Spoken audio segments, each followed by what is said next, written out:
PCOD मध्ये आपल्याला IVF ची गरज का असते?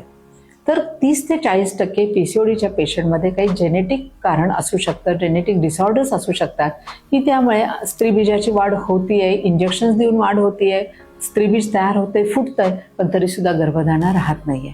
मग अशा पेशंटसाठी आपण IVF करण्याचा सल्ला देतो की ज्यामध्ये आपल्याला चांगल्या क्वालिटीचे इंजेक्शन्स वापरता येतात की जेणेकरून आपल्याला जास्त स्त्रीबीज, कदाचित 10, 15, 20 पर्यंत स्त्रीबीज मिळू शकतात.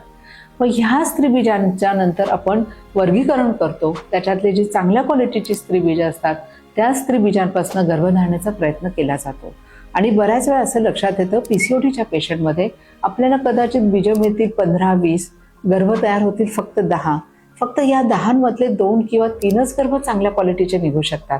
आणि मग हे बेस्ट क्वालिटीचे जे गर्भ आहेत, ही गर्भ आपण पुढच्या सायकलमध्ये म्हणजे त्या सायकलमध्ये फ्रीज करून ठेवतो आणि त्याच्यानंतरच्या सायकलमध्ये हे गर्भ आपण परत गर्भपिशवीमध्ये इम्प्लांट करतो आणि त्याच्यापासून आपल्याला गर्भधारणा मिळू शकते. पीसीओडीच्या पेशंटसाठी IVF ही ट्रीटमेंट प्रणाली हे वरदान आहे आणि ह्या वरदानाचा आपण योग्य प्रमाणामध्ये जर आपण फायदा करून घेतला तर तुमचं मातृत्वाचं स्वप्न मात्र नक्कीच पूर्ण व्हायला मदत होईल. आणि एकदा जर तुम्हाला प्रेग्नन्सी राहून गेली पीसीओडीच्या मध्ये तर बऱ्याच वेळा तुमचा सेकंड प्रेग्नन्सी नैसर्गिकरित्या पण राहू शकते आणि पीसीओडीच्या आजारापासून पुढचे 2 ते 3 वर्षासाठी तरी आपल्याला मुक्तता मिळू शकते. पण पीसीओडीचा आजार मात्र पूर्णपणे नाहीसा होत नाही, त्याच्यासाठी प्रयत्न हे आपल्याला चालूच ठेवावे लागतात. Thank you very much.